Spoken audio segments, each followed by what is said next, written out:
ममता के बागियों के खिलाफ हो गई एफआईआर। ममता के ऑफिस पर कब्जा करना पड़ा बागियों को भारी। बौखलाई बीजेपी।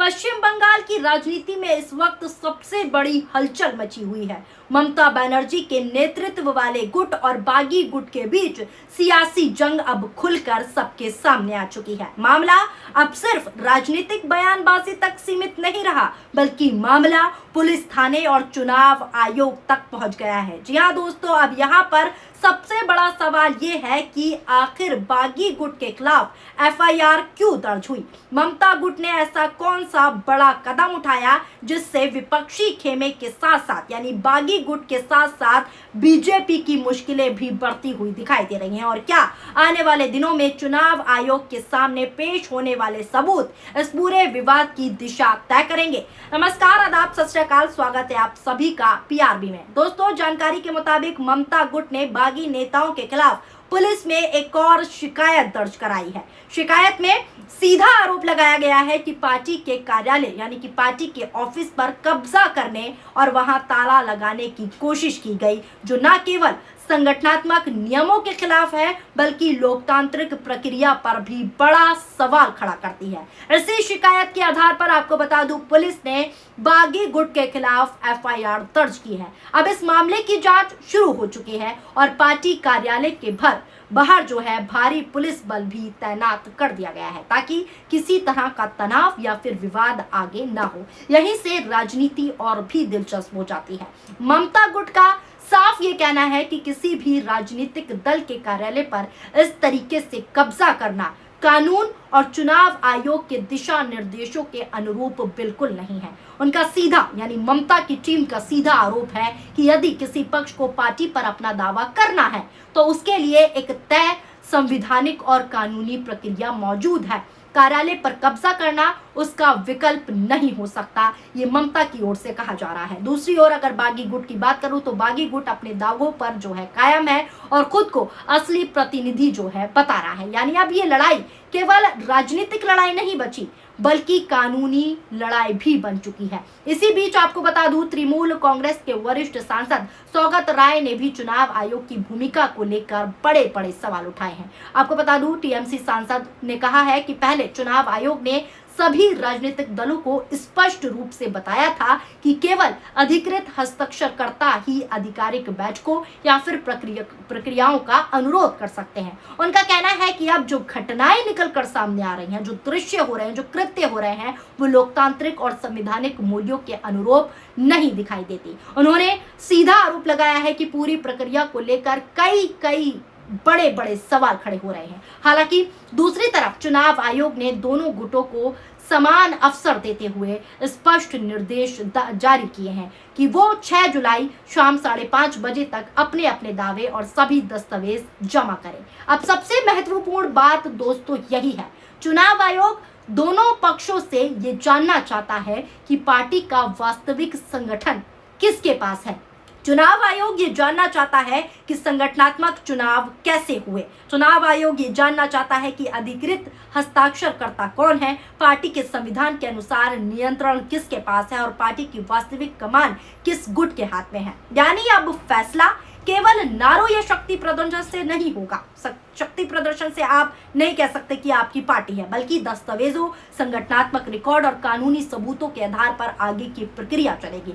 इसी वजह से इस पूरे मामले पर देश भर की नजर बनी हुई है। ममता गुट का दावा है कि उनके पास संगठन से जुड़े सभी जरूरी रिकॉर्ड्स और सभी ऑफिशियल डॉक्यूमेंट्स मौजूद हैं। वहीं बागी गुट भी अपने दावे को सही साबित करने की तैयारियों में जुटा हुआ है। अब सवाल दोस्तों यहाँ ये उठ रहा है कि यदि मामला चुनाव आयोग के सामने है तो फिर कार्यालय पर कब्जा करने जैसी घटनाओं की जरूरत क्यों पड़ी?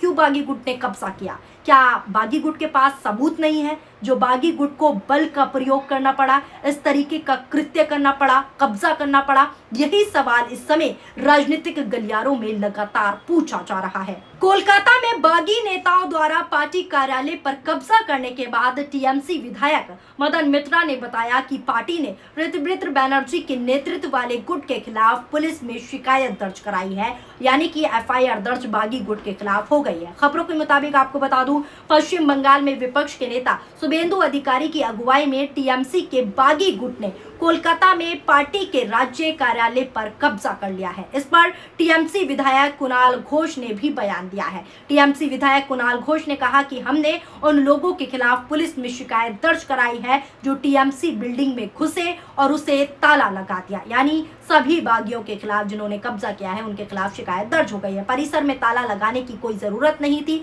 इसके अलावा पार्टी से निकाले गए सदस्यों को पार्टी कार्यालय में घुसने का कोई अधिकार नहीं है, लेकिन इसके बावजूद भी वो पार्टी कार्यालय में घुसे और किस तरीके से कब्जा किया वो मैं आपको बता रही हूँ। हमने इस बारे में पुलिस में गुजारिश की थी। हम उनके लगाए गए तालों को आसानी से तोड़ सकते थे, लेकिन हमने कोई गैर कानूनी या गैर जिम्मेदारान काम नहीं किया, ये टीएमसी का कहना है। हालांकि हमने पुलिस से अपील की थी, लेकिन उन्होंने घुसपैठियों को परिसर में ताला लगाने दिया और फिर उस ताले की सुरक्षा के लिए पहरा दिया। जब हमने अंदर जाने के लिए स्थानीय पुलिस, आरएएफ और केंद्रीय बलों से मदद मांगी तो वो बस वहीं खड़े रहे।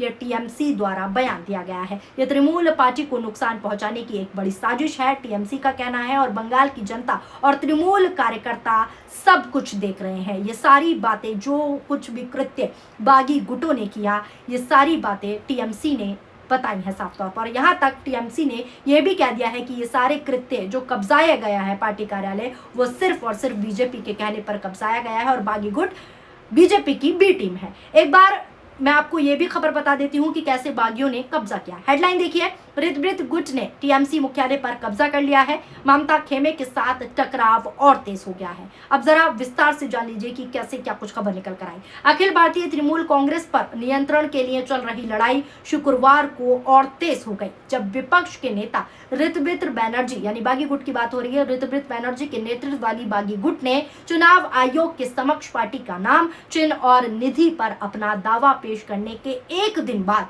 कोलकाता में स्थित पार्टी के महानगर कार्यालय पर कब्जा कर लिया। ये घटनाक्रम भारत के चुनाव आयोग द्वारा दोनों गुटों को 6 जुलाई को शाम 5:30 पर, यानी कि 5:30 बजे तक अपने दावे और प्रतिदेव प्रस्तुत करने के लिए कहने के एक दिन बाद सामने आया। गुरुवार को विद्रोही प्रतिनिधि मंडल ने मुख्य चुनाव आयुक्त ज्ञानेश कुमार और दोनों चुनाव आयुक्तों से मुलाकात कर अपना पक्ष रखा। आपको बता दूं, आगे जानकारी मिली है कि ऋतब्रित ने कोलकाता के पूर्व महापौर फरहाद हकीम, अरूप रॉय और अन्य बागी विधायकों के साथ, जो खुद को असली तृणमूल यानी कि असली टीएमसी का प्रतिनिधित्व बताते हैं, कार्यालय के अंदर एक बैठक की, जहां पर ममता बनर्जी की तस्वीरें प्रदर्शित थीं।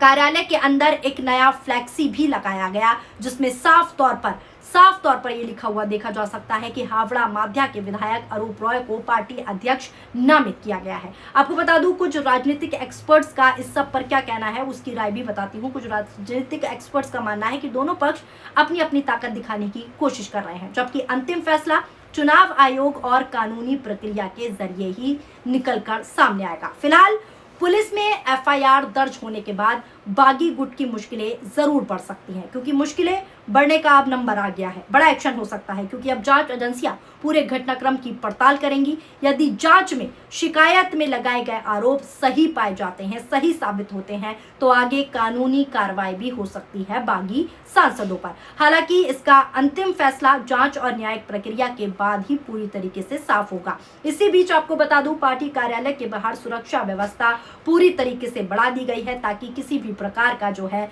नया विवाद जो है पैदा ना हो। राजनीतिक माहौल लगातार गर्म होता जा रहा है। एक तरफ चुनाव आयोग के सामने दस्तावेज पेश करने की तैयारी है और टाइमिंग भी दे दी है, तो दूसरी तरफ पुलिस जांच अपनी रफ्तार से आगे बढ़ रही है। यानी आने वाले कुछ दिन इस पूरे विवाद के लिए बेहद अहम और बेहद महत्वपूर्ण माने जा रहे हैं। अब सबकी नजर 6 जुलाई की समय सीमा पर टिकी हुई है, यानी शाम 5:30 बजे पर।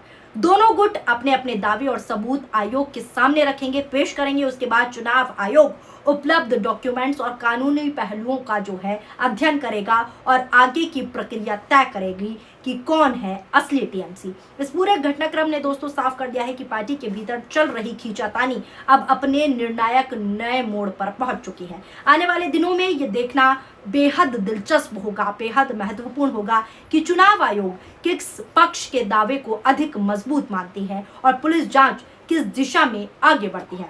फिलहाल इतना तय है, इतना क्लियर है कि राजनीतिक लड़ाई अब कानूनी और संवैधानिक मंच तक पहुंच चुकी है, जहां फैसले आरोपों से नहीं होंगे, बयानबाजी से नहीं होंगे, बल्कि डॉक्यूमेंट्स और सबूतों के आधार पर फैसले होंगे। अब देखना यह होगा कि आगे इस मामले में क्या नया मोड़ आता है। आपकी इस पूरे घटनाक्रम पर क्या राय है? आप अपनी प्रतिक्रियाएं कमेंट में जरूर शामिल कीजिएगा। आप भी बताइए कि क्या चुनाव आयोग के सामने पेश होने वाले दस्तावेज इस विवाद का समाधान करेंगे या फिर ये लड़ाई और लंबी चलेगी। अपनी राय कमेंट में जरूर दीजिए। वीडियो पसंद आई है तो वीडियो को लाइक कीजिए और वीडियो को ज्यादा से ज्यादा शेयर कीजिए। शुक्रिया, धन्यवाद, नमस्कार, जय हिंद, जय भारत।